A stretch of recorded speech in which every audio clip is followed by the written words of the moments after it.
ਸਲਾਮੁਅਲੈਕਮ। ਇਹ ਨਾ ਅੱਜ ਅਸੀਂ ਨਾ ਦਹੀਂ ਬੜੇ ਬਣਾ ਰਹੇ ਹਾਂ ਤੇ ਵਿੱਚ ਜੀਰਾ ਪਾਇਆ ਤੇ ਦਾਲ ਭਗੋ ਲਈ ਸੀ। ਸੁਬਾਹ ਹੀ ਉੱਠ ਕੇ ਭੇ ਲਓ ਤੇ ਜ਼ਰਾ ਥੋੜੀ ਨਰਮ ਪੈ ਜਾਏਗੀ ਤੇ ਇਹਨੂੰ ਭਗੋ ਕੇ ਤੇ ਇਹਨੂੰ ਗ੍ਰਾਈਂਡ ਕਰ ਲਓ ਤੇ ਨਮਕ और लाल मिर्ची, ये ने 5-6 मिर्ची लाल मिर्ची, ठीक है, ये वाली, और थोड़ा चमचा ये थोड़ियाँ सारियाँ कालियाँ मिर्चा।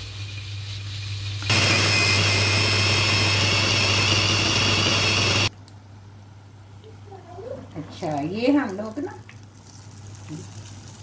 ये दही बड़े निकाल रहे हैं, तो ऐसे करके ना छोटे छोटे करके निकालनी है।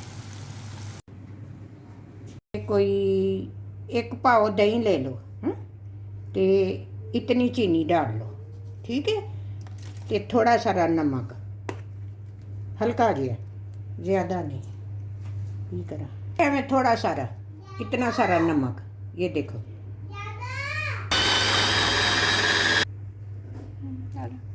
ये अभी हम लोग दही डालने रहे हैं। ये दही बड़े लेते,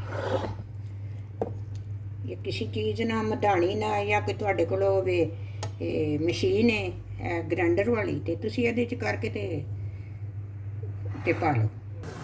ये तड़का बना रहे हैं इनके लिए, दही बड़ों के लिए, ठीक है।